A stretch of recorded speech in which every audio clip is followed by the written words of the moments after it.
It's past midnight. The room is quiet. The lights are off. The world has finally stopped demanding things from you. And yet, your mind is awake in a way it never is during the day. You replay a conversation from 3 days ago, the tone of your voice, the way their face shifted for half a second. You reconsider a decision you already made. You draft imaginary responses to situations that haven't even happened yet. You imagine worst-case scenarios, then corrections, then alternate futures where everything unfolds differently. And somewhere at night, you ask yourself the same question you've asked before. Why can't I just turn this off? During the day, you function, you respond, you handle things, you move through responsibilities with competence that most people would never question. But at night, when there is nothing left to manage, your mind opens a file cabinet that never seems to close. Most people call this overthinking.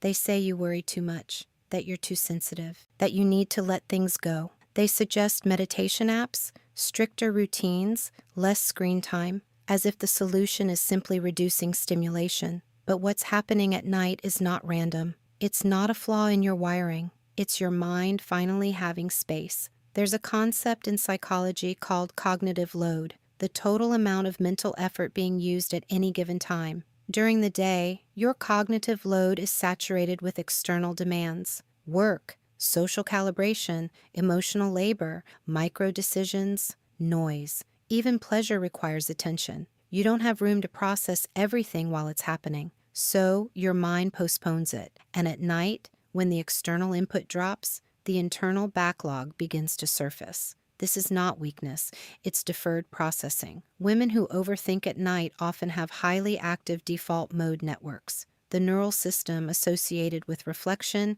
self-evaluation, memory integration, and imagining future scenarios. It's the system that asks, what did that mean? How did that affect me? What does this say about who I am? What happens next? During the day, that network competes with tasks. At night, it takes over. And for a certain kind of mind, observant, emotionally attuned, pattern detecting, this isn't optional. It's automatic. You are not just replaying events. You are trying to make sense of them. There's something else underneath the night overthinking that doesn't get talked about enough. Control. Daytime gives you structure. It gives you motion. It gives you roles to inhabit. At night, the structure dissolves. You are left alone with the parts of life you cannot immediately fix. Uncertainty becomes louder in silence. When you replay conversations, you are not just being anxious. You are trying to locate stability. If you can understand exactly what happened, if you can decode tone, motive, subtext,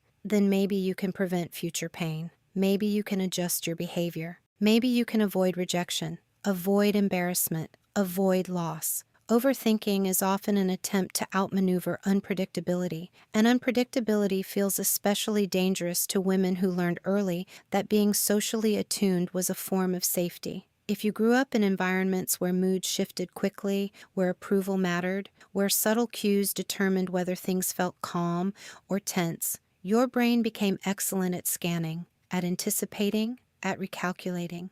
That skill does not disappear when the environment changes. It just gets quieter during the day. At night, it comes back online. There's also the emotional layer. During the day, you are composed. Even when you're overwhelmed, you manage. You respond appropriately. You stay measured. But the feelings you suppress in order to function don't evaporate. They wait. Night removes distraction. The sadness you didn't have time to feel. The resentment you swallowed. The insecurity you brushed aside. The longing you ignored because there were emails to answer. All of it returns when the lights go off, and instead of feeling it cleanly, which requires vulnerability, your mind wraps it in analysis. You think instead of feel. You dissect instead of grieve. You strategize instead of admit that something hurt. Overthinking is sometimes a protective layer between you and raw emotion. It feels productive. It feels intelligent. It feels safer than saying, that bothered me more than I want to admit. But here's the paradox. The women who overthink at night are often the same women who appear the most stable during the day. You are reliable, thoughtful, measured. You don't explode. You don't overreact publicly. You consider consequences before speaking. You read situations carefully. That composure costs something. It costs immediate expression.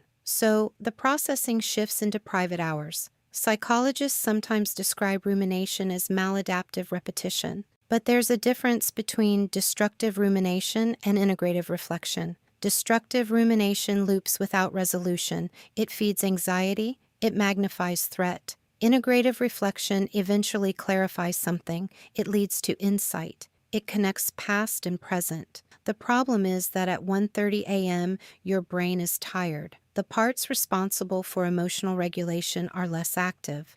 The threat detection system is more sensitive. So reflection turns darker. Scenarios become catastrophic. Ambiguity becomes evidence. Silence becomes rejection. Your brain, running on low regulation, tries to solve problems it doesn't have the bandwidth to solve well. This is why everything feels heavier at night. It's not that your life is worse in the dark, it's that your filters are thinner. There is also a deeper identity layer. Women who overthink at night often care deeply about impact, about whether they said the right thing, about whether they misunderstood someone, about whether they hurt someone unintentionally. You revisit conversations because connection matters to you. You imagine future outcomes because you want to be prepared. You examine your own behavior because integrity matters more to you than convenience. Overthinking is not always insecurity. Sometimes it is conscientiousness without boundaries. And yet, there is a shadow side. There are nights when overthinking becomes self-punishment. When you revisit a mistake not to learn from it, but to confirm something unkind about yourself. When you assume responsibility for things that were never fully yours. When you interpret neutrality as disapproval. In those moments, overthinking stops being analysis and becomes self-surveillance. You become both the critic and the defendant. And this is usually where exhaustion begins, because the mind that never rests is not actually solving more problems. It's bracing for criticism, for abandonment, for failure, for being misunderstood. Bracing for something that may never arrive. What's important to understand is that your night mind is not your enemy. It is your nervous system trying to restore coherence. It is asking, did today make sense? Did I stay aligned with who I am? Is there unfinished emotional business?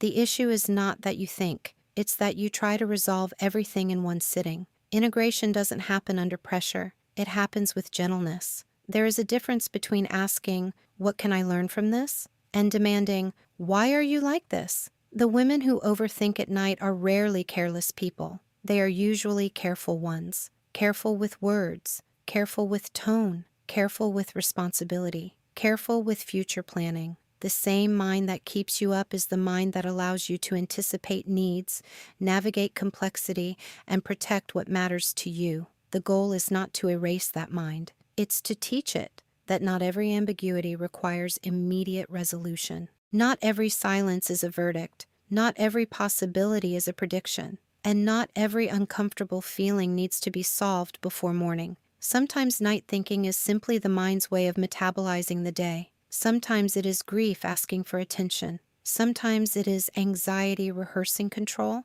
And sometimes it is intelligence with nowhere else to go. The key difference between torment and reflection is tone. If your night thoughts speak to you with accusation, they will keep you awake. If they speak with curiosity, they soften. Women who overthink at night are not fragile. They are often deeply perceptive. They notice what others miss. They replay what others dismiss. They prepare for futures others assume. Their minds do not shut down easily because they are built to track nuance. But even the most perceptive mind needs rest from evaluation. You do not need to solve your entire relational history at 2 a.m. You do not need to rewrite every sentence you ever spoke. You do not need to anticipate every possible outcome to survive it. Some clarity only arrives in daylight, and some peace only arrives when you stop trying to earn it through analysis. Your night mind is not proof that you are broken. It is proof that you are processing. The work is not to silence it completely.